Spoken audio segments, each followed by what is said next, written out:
Jen Salty. Hey everybody, this is Luis Barajas, and welcome to our My Street Money Live today. And we've got questions coming in. I just want to share with you, I've been gone for the last 2 weeks. I was in Europe, and I was out in Vienna, Salzburg, just got back from Paris. Luckily, I got back from Paris before they rioted because they won the soccer or the football. And came home nice and safe. And thank you for sending me some questions in the last couple of weeks. And let's get started. Okay, so what do we got going here? So this is a really interesting one. This is one I get asked all the time is how do I get wealthy? How do I become rich? And so I'll go back to common sense and I'm gonna break it down and give you some nuances on what everybody basically tends to say, right? It's very, very simple, right? If you want to lose weight, it's eat less, exercise more. Well, that sounds very simple, but there's a lot of stuff that you got to think about. So when you want to become wealthy or have financial independence, I call it is you want to spend less than you earn and invest the difference. So let's break that down. But spend less than you earn, well, obviously you need to do that, but how do you do that? How do you spend less than you earn when most people are spending their entire paycheck? And a lot of people are spending more than their entire paycheck. That's why you're seeing that they are in credit card debt or some kind of debt. All right, so, and what's the best way to do that? All right, the very first thing is that I call it is financial self-awareness. And what does that mean? Is that you really have to be very conscious of the way you are spending your money and what you're spending your money on. And so, like, I recently went through a weight loss. And they said the best thing that you can do is sit down and write down or get an app and write down everything that you're eating and how many calories you're eating at every meal, and then knowing how many calories you need to lose your weight. Well, the same thing goes with your finances. You have to write down everything that you're spending money on. You're not going to be doing it forever. You're just going to do it for a short time. And so some people call that a spending plan, other people call it a budget. I hate budgets, by the way, because nobody stays on a budget or nobody stays on a diet for a long time. But what it is we need to be conscious of not what you're spending per month, but technically what you're spending for an entire year, right? Because what you're spending per month is fine. You kind of can see that, but there's things that you're going to be spending on only twice a year. For example, if you have property taxes, right? You'll end up paying the property taxes sometimes like in April, the other time in November, December, you're paying it twice a year. So if you're just counting the months and you're not counting January, you're just only doing January, February, March, you're not going to take into account the property tax bill that you have. Or you're paying your DMV fees once a year. Or you're paying your, I don't know, your homeowner's insurance policy twice a year. So you've got to take a look at all your spending, so do a budget. So if you actually were to go onto our website, luisbarajas.com, you're going to see what I call the confidence budget on there. You can download it for free. I think actually, to be quite honest with you, it's the best budget I have ever seen because I have worked on it for the last 25 years. I think there's nothing that we've missed. And if there is something that we've missed, I would love for you to tell me, but everything's really in there. And it allows you to take a look at what you're spending on a monthly basis, but also on an annual basis, and when you add it up. And we're going to take a look at we're going to compare also how much money you're earning, okay? So becoming self-aware of how you're spending your money is the most important thing. So spend less than you earn. Now, what does that mean? Well, at the end, you're going to take a look at if there's anything left to put away, any discretionary income. Well, most of the time, you're not going to have anything left. That's just common sense also. So you said, so how do I do it? Well, what we're going to do is we're going to have you take a specific percentage of what you're making and have it go from your checking account into an investment account, a percentage every month. So we're going to save, let's say the goal is to save 10% of your income. So let's say you're making $1,000 a month, you're going to save, $100 per month on to go to an investment account or to go into a savings account. Okay, so now we're going to look at your budget, and your budget says there is no $100 there to put away. We're going to take a look and become self-aware. Where can we cut? Where can we save $100? What are we spending money on? You'll see the apps where they'll go into your bank accounts and take a look at everything that you're spending, because you might be paying for fees that you're even not aware of or you don't even use anymore. Whether you have like a lot of the media fees, whether you're paying Netflix or Paramount Plus, or Peacock, and you're probably not seeing all of that stuff, and so you can stop those services. What else can you save money where you can save that $100 a month or that 10%? You have to do it automatically, because if you wait every single month to pay yourself first, as they say, one of the other sayings is pay yourself first, and cut a check after you've paid all the bills, there's nothing left. You have to pay yourself first, and what that means is that you need to automate what you want to put away per month. And always don't do a dollar amount, do a percentage of what you're earning. Why? Because otherwise what's going to happen, if you're making $1,000 a week, for example, and you're putting away $100, that's, that 10%. Now, if you get a raise and you go to, just for the sake of easiness, you go to $1,500 a week, now you should be putting away $150 a week into that savings plan, right? But if you had just done the dollar amount, now it's only $100 based on that $1,500. It's not even 10%. It's probably like 7 or 8%. So you always want to put a percentage, okay? So go to the website, luisbarajas.com, download the Financial Confidence Budget, work on that, automate some savings. How much should you be putting away? That we used to use a long time ago, 10%. Well, that 10% was great when people were dying at the age of 58, 60, 65. The life expectancy was 67. Well, people are living a lot longer. I like to say that if you're young, start putting away 15% of everything you make towards your future, towards your financial independence. So do a minimum of 15%, okay? All right, spend less you earn, and then invest the difference. Great, wonderful, but invest it in what? Well, I go back to, we want to work on your financial foundation. You want to get your foundation strong, and the very first thing is you want to build an emergency reserve. So, okay, so when you invest money, you have to say, what am I investing my money for? Well, if you say to get rich, to have more money, well, that's not the goal. That you're going to need money, and there's a reason why, because there's this word called liquidity, meaning that you want to be able to pull the money out if you need it for a goal that's short term and not have to pay any penalties. So if it's a short-term goal, mid-term goal, long-term goal, it's going to depend on how we're going to invest the money. So at the beginning, when we're building our foundation, you're going to invest it in a short-term goal, which is build an emergency reserve. All right, and I call it the FU fund, but you can call it, you'll figure out what the FU means, but it's the emergency reserve. And how much you need? Well, normally they'll tell you 3 to 6 months of living expenses in case something happened to you, whether you were released from your job, you got fired, or you got injured or sick, you couldn't go back to work. You're going to need some emergency reserves. You kind of take a look at what's the best way to do it for them, whether you need them 1 month, 2 months, 3 months. I've got some clients that we put away up to 2 years of emergency reserves because they've got just such high-profile jobs. It's going to be very difficult for them to find a job making that amount of money based on the lifestyle that they're used to. So it's up to you. I've got other clients that have maybe just half a month or a month's worth of reserve because their jobs are so steady. They just need enough to cover any kind of, if something were to happen and they had a car accident, to cover the deductible on their car, or something happened to their home, or the deductible on their home, homeowner's insurance, or the deductible on their health insurance, okay? So put that away. So that's a short term. So where do you put that? You put it into a high yield savings account, a money market account. If you wanted to, you can do a short-term CD where you lock in your money. It's called a certificate of deposit for 6 months or 9 months. I don't like to go past 1 year when it comes to doing anything very short-term when you need money for an emergency reserve. Okay? But what if you're putting money away to buy a house and your goal is that for you and your spouse or just for yourself, you want to save for a down payment, and the goal is within a 2, 3, 4, 5 year period, you're going to save enough money for a down payment on the purchase of the home. Well, that's going to predicate a different level of investing, right? You can go longer out. You can still have some money in a high yield savings account, but you want to get it invested. So when you go 5 years out, you want to try to invest it in equities or a well-diversified portfolio. What does that mean? Basically in some stocks and some bonds or some ETFs, exchange-traded funds. Again, that's when you sit down with an investment advisor and they'll help you put together a portfolio for you for that goals. And long-term goals, if you're going to retire and you are 20, 30, 40, 50 years old, you still got a long time, 10, 15, 20 years left. You're going to have a very different strategy.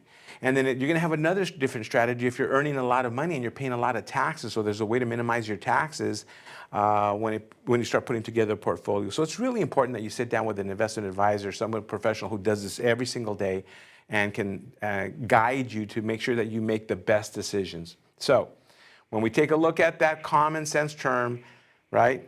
It's spend less and take the difference, invest and get that money invested. There's some nuances. So again, go to the website, go to the Latino Journey to Financial Greatness, My Street Money, the books. I explain all of that stuff to you there. Reach out to me as well if you need any help. Okay. Another question. This is a question, actually, this question I get asked all the time because there's a lot of confusion on when people work and then they buy a home and they have a car and they have children. They're concerned because they said, well, do I need a trust or do I need a will? And will that protect my assets? Will that protect, if somebody sues me, I want to make sure that if something happens to me and I die, I can give those assets to my children. I can pass those assets on to my kids. But I want to make sure in the meantime, while I'm alive, if I get sued, that those assets are protected. Well, there's a big misunderstanding. When you are doing an estate plan, meaning creating a will, a trust, a durable power of attorney, a healthcare directive, nomination and guardian, none of that protects any of the assets that you're going to put property under or any assets under that. You're not protected, right? There's different ways to protect assets, but what it does is that it allows you, in case you were to pass away, to transfer those assets with the least amount of cost and the least amount of effort to your family members, to your children, without getting the state involved and having to go through a process called probate, which here, I'm in California, it sometimes takes about 18 months, even longer, and the attorneys will charge you sometimes 3, 5, 10% of your net worth, and can be very, very expensive. All right, but that's not a form of asset protection. So when you are sitting down with an estate planning attorney and you have a lot of assets to protect and you may be in an industry or a business that there's a lot of potential for them to sue you, you want to ask them, what can I do to protect my assets? They're going to take you on a different conversation with different types of trust or different ways to hold the assets. Okay, it's right here on the next 10 minutes. We couldn't explain that to you, but I just want to make sure that you understand that you can't do that. And then very quickly, which I've said several times before, is that just know that just right now, because I've got a lot of kids that are graduating right now and they've just turned 18. My niece just turned 18 and I just told my brother that, hey, so you have to have my niece get her own durable power of attorney, healthcare directive, and the reason for that is once a kid is 18, the parents no longer actually have that kind of responsibility over them. If she were to get sick and they need to make any kind of health decisions for her, if she doesn't have a healthcare directive naming her parents to be able to make those decisions, they won't be able to do it because she's now 18 years and old or over, right? So make sure that you look at any kids that you have or nieces or nephews and talk to their parents about that. Make them aware of that. Couple questions on retirement. We always get the same questions, but it's like, how much should I save for my retirement? How much should I save for my retirement? Well, it always depends. First of all, retirement is based on several factors. One is how old you are right now, and compared to when do you want to retire or basically be financially independent, but when do you want to retire?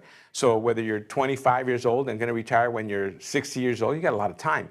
If you're 50 and want to retire when you're 60, you don't have that, you have 10 years, you still have a good chunk of time. But if you're 65 and ready to retire in the next couple of years and you're going to receive your full Social Security at 67, there's not much time left. And so that's the first thing you want to do is how much time do we have left toward retirement? The second thing, as I mentioned earlier, is we need to be self-aware of how much we're going to be spending in retirement. And at least I know, based on all the years of experience of working with people who retired, they will spend a lot more, believe it or not, in the first 5 years in retirement than when they were working. Why? Because they've got the time to do all the honey-do lists. It's fixing up the house, doing the traveling, going to places you hadn't been before because you've got the time. And so there's a lot of money being spent at the beginning. But after that, it starts kind of curtailing, and as people get older, they don't travel as much. They've already fixed up their home. But at the beginning, you do need money. So you need to have a budget and be self-aware of how much money you're going to need. That's the cash flow. You need to know that, okay? The other thing is that now, something that nobody knows it's the assumptive, is you have to kind of say, well, not only am I going to know when I'm going to retire, when do I think that I'm going to die? How long am I going to need the money for? All right, because a lot of people, especially retirees, one of their biggest fears is that they're going to run out of money, right, before out of life. And so what happens is that they were thinking, well, my family, everybody lives till about 80, 85. I just want the money. I'm going to retire at age 67 or age 70. I need it to last 15 years. And again, people are living longer and longer. And then with all the biohacking there is right now, who knows how long people are going to live, and there's a lot of stuff coming out where they're telling us at least that they're growing they can grow our own livers back and hearts back in petri dishes in some kind of research lab, and we're going to be living for a long time. I don't know if that's true or not, but all I know is that when I do a retirement plan, I usually go out to at least age 90 or 95 just in case, right? And so now we've got to do that. So what we want to do is, heading back to is we want to do a retirement plan for you.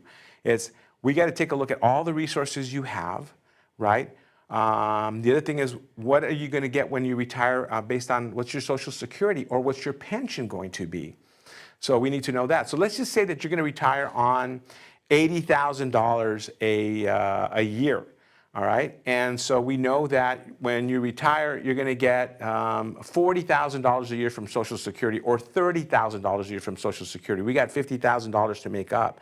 So we've got to take a look at how much we currently have right now in our 401k, in our simple plans, our SEP plans, whatever retirement plans, and then take a look at and put it into a retirement calculator and see that if we earn a specific rate of return, how much income we're going to get to be able to live off of basically, and divide that by 12, live off of it monthly, and with our Social Security, and see if that's going to be enough.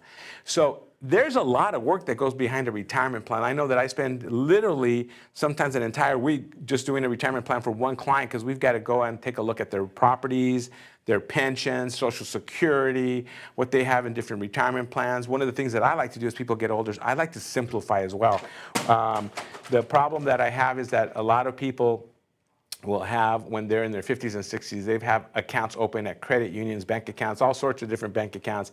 And that's when I start basically consolidating everything just makes it a lot easier to take a look at everything all in one place. Okay?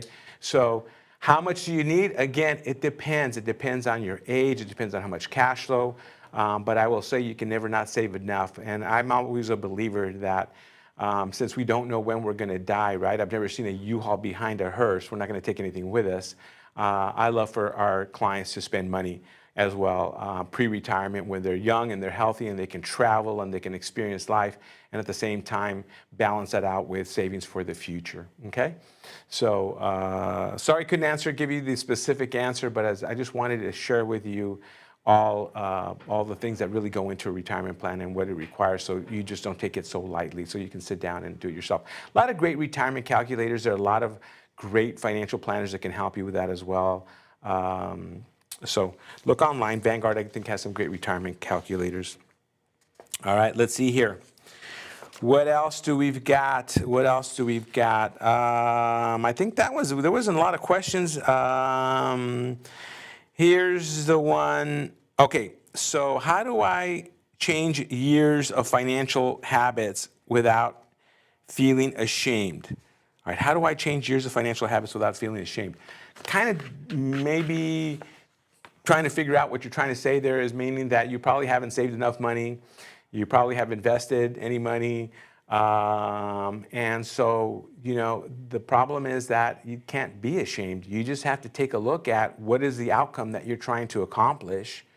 And then instead of reacting to your current situations, we need to respond to that current situation.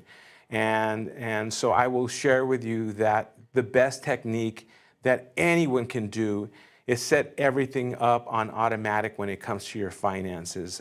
It is a big mistake for you to be able to save money when you feel like it, because most of the time we're not going to feel like it. We're going to feel like spending money for something that's right now instead of doing that what's called delayed gratification for the future. Right? And it's very easy to psych yourself out and say, well, I may not live long, I might as well enjoy myself, I'm going to spend the money on this trip.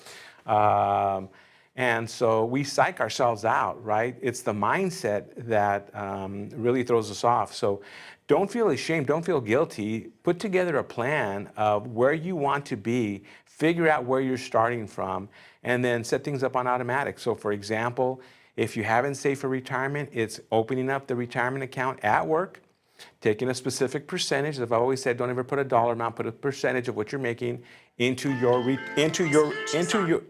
retirement plan.